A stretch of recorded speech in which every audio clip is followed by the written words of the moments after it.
Is that what you want? Hey, all right, guys, how you doing? So we're moving Keto Paleo Live over from Periscope to Facebook Live, just something I want to try.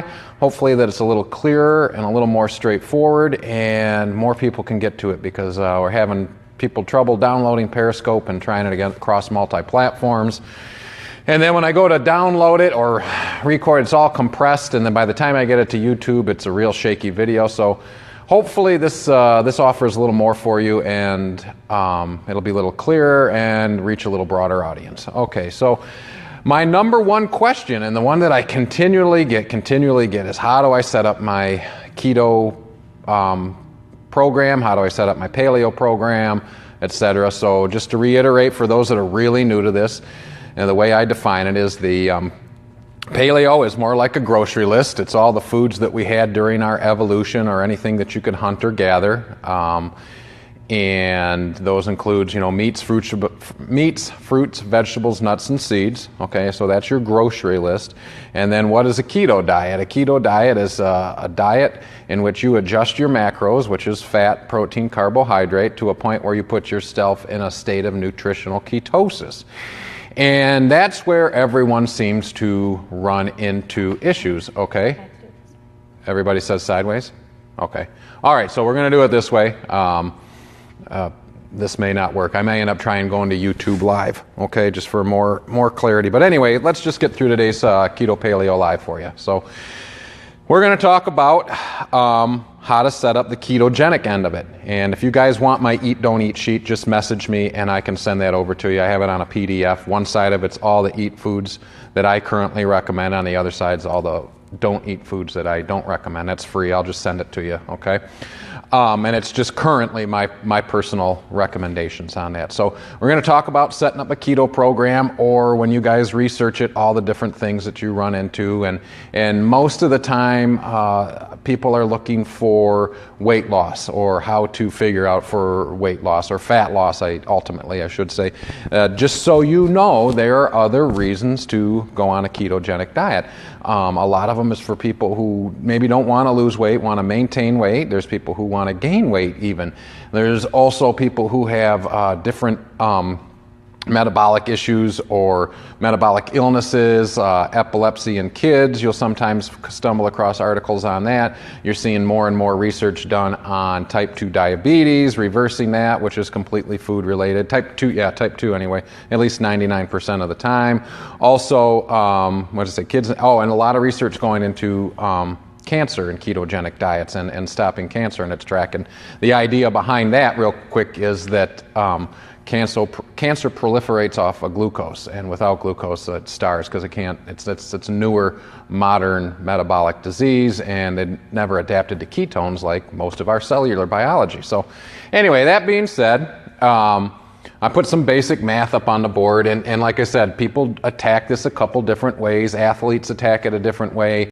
Jane and Joe average, who are just losing weight, attack it a different way. And like I said, people dealing with metabolic issues or illnesses like type 2 diabetes, epilepsy, and stuff like that. So be careful what you're reading when you're reading it. Take it with a grain of salt, and I'll explain that when we get all done. So a lot of times what people will do is they'll figure out their BMR, which is a basal metabolic rate. Okay, so what that basically means is how many calories you need a day to maintain your current body weight. Okay, and most of the time people are completely clueless to that, but if you're familiar with calories and energy in, energy out, that's something where you kind of say, all right, well, I weigh about 200 pounds. I need to eat about X amount of calories a day. And just so you know, all calories aren't created equal, and that's where the ketogenic diet comes into play, and your different needs and wants. Okay, so there's a couple different ways to do this. The first one I did, a real generic, real common way to do that is with percentages. And I know there's a whole camp out there that argues with percentages, but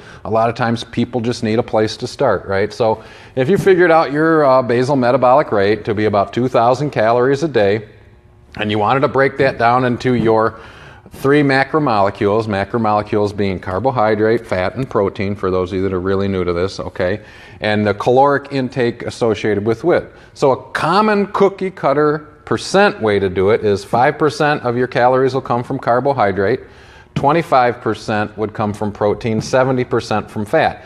And these all kind of adjust and change depending on your goals. I commonly say 35% for athletes and or people not doing dairy on their ketogenic diet.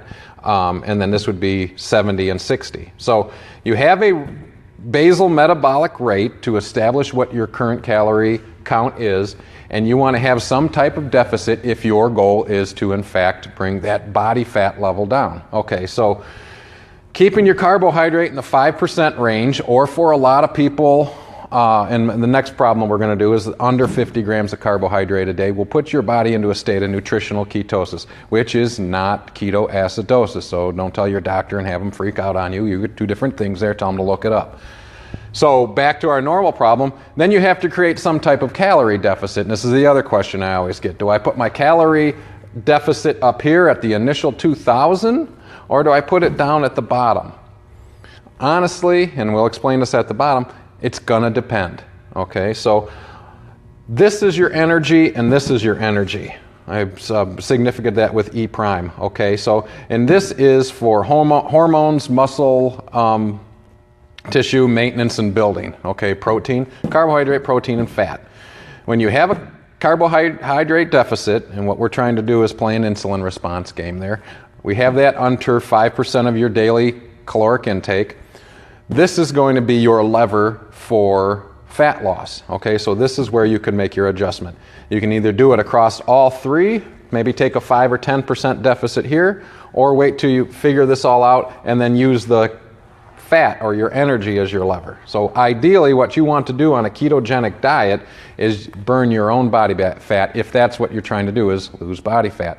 Sorry, I'm repeating myself a lot, but I want to make sure that's clear because other people have different reasons for doing a ketogenic diet. Okay, so your calorie deficit usually 5 or 10%. And so if you're looking at a pie chart for percentages, this would look like. Now another way to do that is, say you have a body weight of about 200 pounds and you figured your basal metabolic rate was about 2,000 calories. Some people who are focused more on athletes and bodybuilding may attack it from starting with protein first, okay, and they're more about grams per day, okay. So if you figure out I'm weigh about 200 pounds and you figure I'm about 20% fat, that gives you about 160 pounds of lean mass, so bone and muscle. So what you do at that point is, a lot of times the general rule of thumb is they'll use 0.8 times your lean body mass, which gives you about 512 calories or 128 grams of protein. Oh, surprise, look here, 125 grams of protein, big difference here, not. Or less than 50 grams of carbohydrate a day. So maybe you shoot in the middle and you start with 25 grams of carbohydrate, 100 calories again.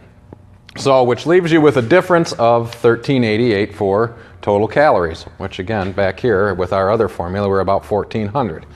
Now, that being said, they're relatively the same, right? So you have a calorie deficit, you might want to use fat as the lever, a lot of times that seems to be more effective. Again, this is going to depend on the individual. This is not, if this was just an easy math problem, we could all get ripped in a certain amount of time, right? So this is just, and let me state this again, this is just a good place to start. Don't think either one of these is the better. Don't think either one of these is etched in concrete. Based on your individual needs, it may be different for you. Also, let me point out that it may change as you start. If you start out at 500 pounds body weight and you're just rotund and you're living most of your meals out of a Speedway gas station, either one of these is probably going to kick ass for a while. It's not even going to matter. You're just going to have to throw a stone towards being ketogenic and you're probably going to do real well. Okay, so this is a couple of different ways to do it. My Keto Check app that I have presents it in a pie chart with percentages. That's the way I went with Keto Check 1.0. Keto Check 2.0 is going to have a pie chart and a ratio. Okay, so for those of you who are in the metabolic world, metabolic illness world, and maybe have someone dealing with epileptic seizures, you'll see this ratio thing a little more prevalent. Keto Check 2.0 will put that in the formula as well. And where this ratio comes from is back to the calories, okay? So you take your calories from protein plus, and say we're looking at a single food item or your meal. Calories from protein plus calories from carbohydrate added together, divided into fat, will give you this number here at 1 ratio. So a lot of times you'll see foods rated at a 4-to-1 ratio, 3-to-1 ratio, 2-to-1 ratio. Recipes, the same thing, 5-to-1. That's where that's coming from. Keto Check 2.0 will have that incorporated in there, which is an app for those of you who are tuning in. So back to all this math. And like I said before, if it was as simple as a math problem, we could program anybody to get ripped in no time at all. But there is other things that come into play sometimes, okay? And I wrote those over here. Sometimes you'll run into someone who has a candida overgrowth. There's hormone issues. Stress can be a big one, okay? Stress can be a big one for a lot of people in this day and age to keep you from losing weight.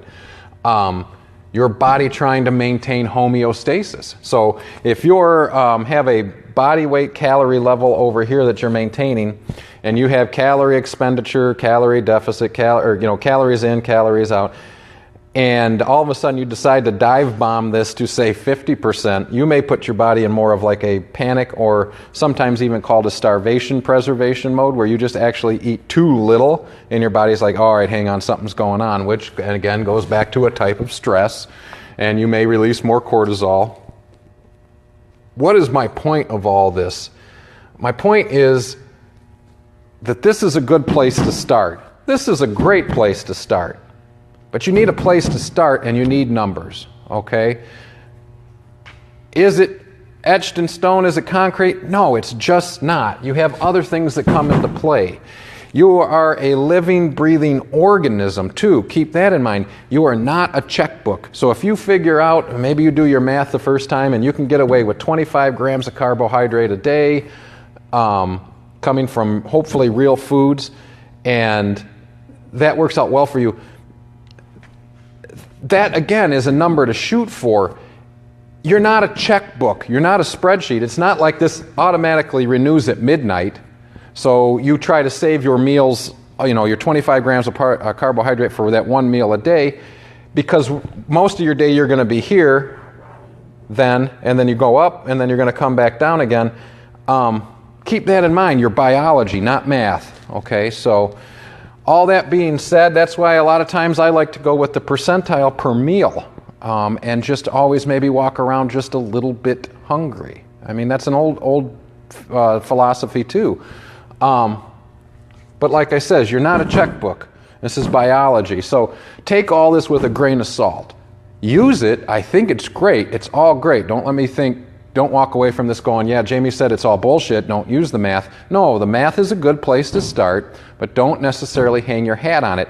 Also, give it a chance. Don't say I did it for a week and it was shit.